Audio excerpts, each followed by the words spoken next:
नमस्कार। आज मैं फिर आपके सामने अपराध की एक और घटना लेकर आया हूं। आज के अपराध की घटना भी हालिया है, हाल फिलहाल की है। प्रदेश है छत्तीसगढ़, जिला है जसपुर। जसपुर जिले में थाना है बगीचा। बगीचा थाना क्षेत्र में तारीख थी 20 अप्रैल 2025।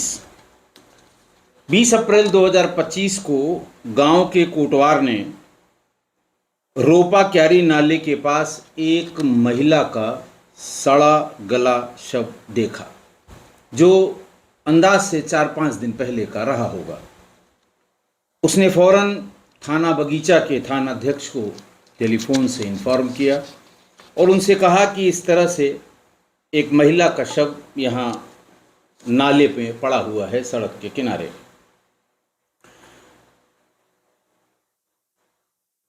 पुलिस वहाँ मौके पर पहुँच गई। शव की हालत बहुत अच्छी नहीं थी, पहचान होना मुश्किल था।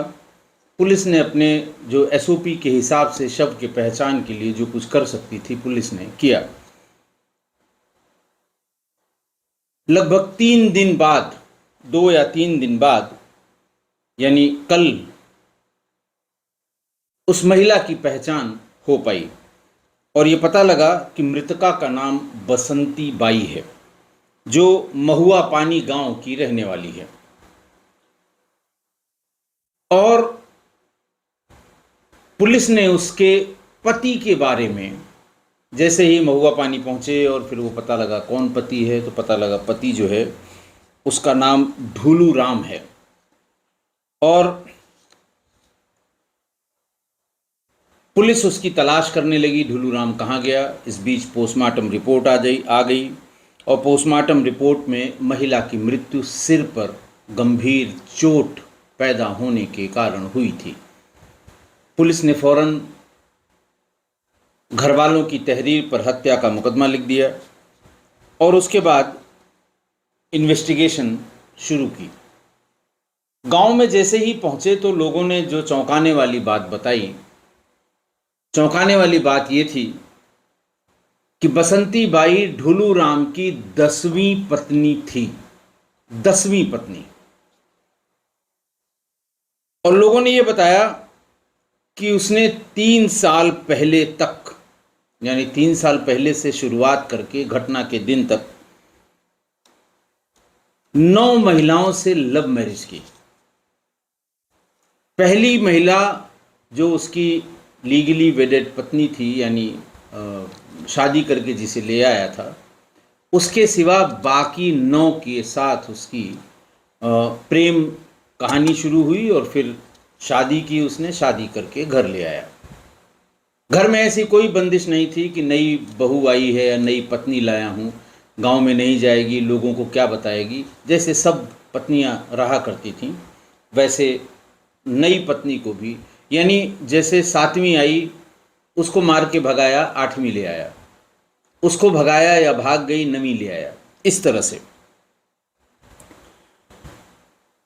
पुलिस भी ये बात जानकर कि ये इसकी 10वीं पत्नी थी, उसे भी बड़ा अजीब लगा और पुलिस ने पूरा प्रयास किया कि कुछ भी करके ढूलू राम को पकड़ा जाए और उससे पूछा जाए कि गांव जो बता रहा है उसमें कितनी सच्चाई है। संदेह के आधार पर पुलिस ढूलू राम को पकड़कर ले आई। ढूलू राम से पूछा गया, उन्होंने कहा साहब ये मेरी 10वीं पत्नी थी। किसी को भी ये सुन के चक्कर आ जाएगा। 10वीं पत्नी थी। और उसने ये भी बताया कि बाकी सब तो साल 6 महीने में ही चली जाती थी या मैं मार के भगा देता था। यही एक पत्नी टिकाऊ थी जो पिछले 3 साल से मेरे साथ रह रही थी। 3 साल से उसको बर्दाश्त कर रही थी, या ये कह सकते हैं।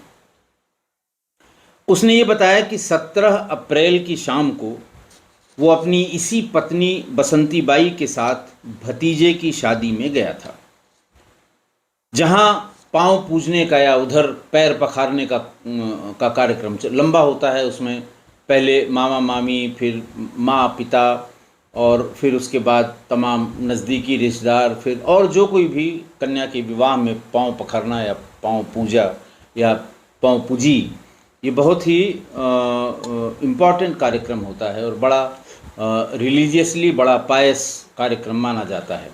और इसीलिए कहा जाता है कि बच्चियों के पैर पूजे जाएंगे, बच्चियों से पैर मत छुआया करिए। इस तरह की बातें देश के तमाम हिस्सों में हैं। तो वो पाँव पखारने का काम चल रहा था और इसी समय ढुलू राम ने बताया कि इसी समय मेरी माँ ने मुझे आके बताया कि बसंती बाई घर से, घर का मतलब उस शादी वाले घर से, चावल, साड़ी और तेल चुरा कर ले गई है। ऐसा उसने कहा कि मेरी माँ ने मुझे बताया। मैं गुस्से में उसकी तरफ लपका, वो भागने लगी और थोड़ी दूर उसे जाकर पकड़ लिया, उससे झगड़ा किया कि तुमने चुराया है। वो मना करती रही कि मैंने कुछ नहीं चुराया। उसने कहा नहीं, तुमको चोरी करते मेरी माँ ने देखा है और मेरी माँ झूठ नहीं बोल सकती। इस तरह की बात उसने बसंती बाई को बताई। लेकिन उस समय तक ढुलू राम ने बताया कि मैंने शाम को ही शराब पी ली थी, मैं पूरे नशे में था और मैंने उसकी पिटाई करनी शुरू की और एक भारी पत्थर उसके सिर पर दे मारा। मारते मारते मैं उसे जंगल तक ले गया था। उसके बाद मुझे ऐसा लगा कि अब ये बेहोश हो गई है, चल नहीं पा रही है, तो मैं उसी के पास रात भर सोया रहा। जबकि पोस्टमार्टम रिपोर्ट के हिसाब से पाँव पखारने का जो या पाँव पूजी का जो टाइम था, उसी समय उसे आधे घंटे के बाद ही उस महिला की मृत्यु हो गई थी। यानी पूरी रात वो अपनी पत्नी, 10वीं पत्नी बसंती बाई के शव के साथ ही सोता रहा। सुबह उठने पर उसने देखा कि वो तो मर चुकी है। फिर उसे अपने कंधे पर लाद कर जंगल की तरफ भागा और वहाँ पर उसने एक गड्ढा, जो पहले से बना हुआ गड्ढा था, उसको हाथ से ही थोड़ा और गहरा करके पत्नी का शव उसी में गाड़ दिया। उसके ऊपर ईंट, पत्थर और मिट्टी उसके ऊपर उसने डाल दी। उसके बाद चला आया, पानी बरसा। पानी में वो नाले के ऊपर की जो मिट्टी है वो बह गई, बॉडी ऊपर आ गई और तभी गांव के कोटवार ने उसे देख लिया, पुलिस को बुलाया और पुलिस आ गई। लेकिन चलिए, ये पकड़ में आ गया कि हाँ भाई, इसने अपनी 10वीं पत्नी की हत्या की। लेकिन पुलिस का सारा इंटरेस्ट ये था कि आखिरकार इसमें कौन सी ऐसी प्रतिभा है कि 3 साल में 9 शादियां की और 10वीं को इसने मार दिया। यही उसके साथ 3 साल रही, बाकी पत्नियां आती जाती रहीं। तीनों जो भी थीं वो घर ही में रहा करती थीं। आरोपी ने यानी ढुलू राम ने ये बताया कि पहली बीवी होने के बावजूद उसने 9 साल में 9 शादियां की, यानी 1 शादी पर ईयर। पहली पत्नी की 2 साल पहले ही मौत हुई है। पहली पत्नी से उसे 3 बच्चे हैं, जिनमें से 2 लड़के और 1 लड़की है। पुलिस वाले उसका किस्सा दम साध कर सुनते रहे। एसएसपी शशि मोहन सिंह ने जब इसकी प्रेस कॉन्फ्रेंस की, प्रेस कॉन्फ्रेंस में बड़ी भारी भीड़ थी। सबको इस बात के जानने की उत्कंठा थी कि आखिर इस व्यक्ति की 10 शादियां 10 साल में या 9 साल में 10 शादियां, इसके पीछे का क्या राज है। शशि मोहन सिंह ने कहा कि उसके बताई हुई लगभग सभी औरतों या लड़कियों के बारे में पुलिस टीमों को भेजकर उसको वेरीफाई किया गया, तो ये पता लगा कि वो एकदम सही बोल रहा था और उसने कम से कम इस पत्नी जिसकी उसने हत्या की है उसको मिलाकर 10 शादियां की थी। और सब ऐसा नहीं वो कहीं एक शादी कर ली उसके यहाँ जाके रहने लगा, सब अपने घर में लाता था वो। कभी कभी तो ऐसा होता था कि 2-3 एक साथ रहती थी, लेकिन उसे कहने वाला कोई नहीं था। हत्या में इस्तेमाल किया गया जो पत्थर था वो बरामद कर लिया गया। पुलिस ने आज ही उसको गिरफ्तार करके कोर्ट भेज दिया है। अब ट्रायल का समय है। ट्रायल में तमाम जो साक्ष्य हैं, जो फॉरेंसिक साइंस लेबोरेटरी के लोग होते हैं, उन्होंने बहुत ढेर सारे साक्ष्य इकट्ठा किए और साक्ष्य ऐसे हैं कि इसमें ढुलू राम का छूटना या बरी होना थोड़ा मुश्किल लगता है। आज की घटना देखिए, आज की घटना में एक पति ने अपने पत्नी की हत्या कर दी। बात बहुत साधारण है, सामान्य है। समाज में जिस तरह से गिरावट आ रही है, ये कोई नई बात नहीं है। हर दिन के अखबार, हर दिन का व्हाट्सएप ग्रुप और हर दिन के जो भी आप न्यूज़ चैनल देखेंगे, कहीं न कहीं पति पत्नी के बीच इस तरह के विवाद हैं। कहीं पतियों की हत्या हो रही है, जो इस समय ज़्यादा चल रही है, और कहीं पत्नियों की हत्या हो रही है। इम्पॉर्टेंट बात इस घटना की ये है कि ये उसकी, जिसकी उसने हत्या की थी, ये उसकी 10वीं पत्नी थी। 10वीं पत्नी थी। 9 साल में 9 शादियां की, सिर्फ पहली की अभी हाल में मौत हुई, बाकी सब जिंदा हैं। पहली जिससे उसके 3 बच्चे थे, उसको छोड़कर, जिसकी हाल में ही मृत्यु हो गई, नेचुरल कारणों से हुई, बाकी सब पत्नियां उसकी जो उसके साथ रही हैं वो जिंदा हैं। बाकी 8, यानी पहली शादी करके लाया था, उसकी अभी हाल मृत्यु हुई, बाकी 9 लव मैरिज थी, 10वीं को उसने मार दिया। जो बाकी 8 बची, उनमें से कोई साल भर रही, कोई 6 महीना रही, कोई 4 महीना रही, कोई 2 ही महीने में चली गई। यानी सबसे ज़्यादा साथ निभाने वाली पत्नी की ढुलू राम ने हत्या कर दी।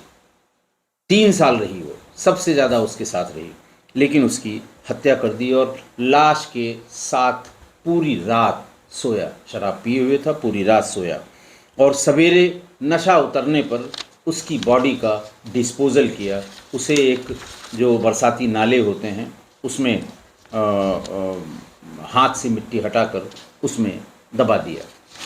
अब ढुलू राम ने 10-10 शादियां कर दी।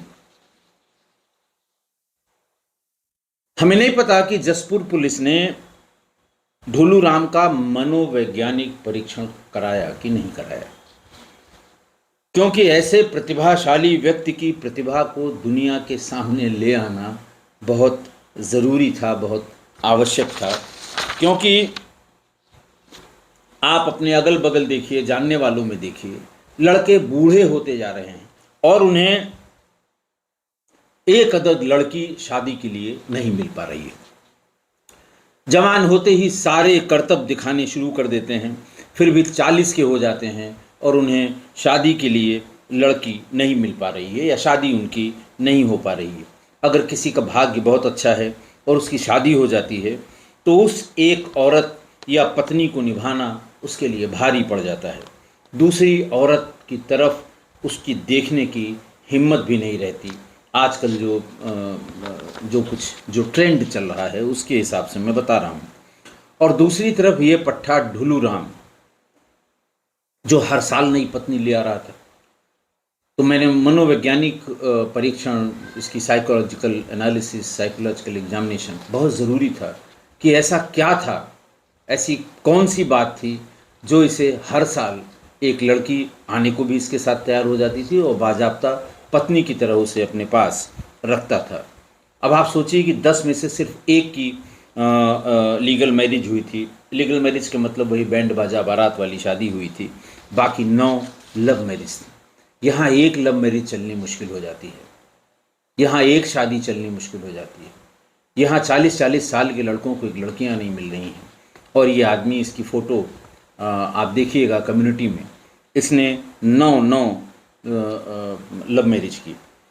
एक बात और समझने वाली बात है कि उन पत्नियों को क्या कहा जाए।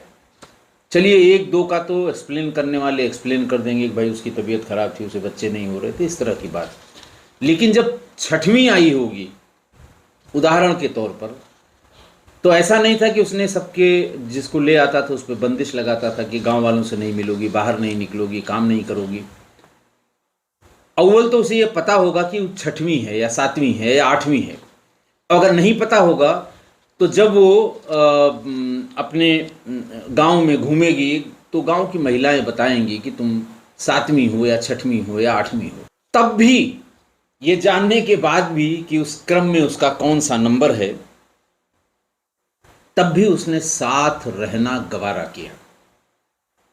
अब कोई टिप्पणी नहीं कर सकता, महिलाएं हैं, लड़कियां हैं, जिन किसी को भी ले आया था वो, इतना सब जानने के बाद भी पत्नी के रूप में ढोलू राम के साथ रहना इन पत्नियों ने, इन लड़कियों ने, जिनको ले आया था, उन्होंने रहना गवारा किया।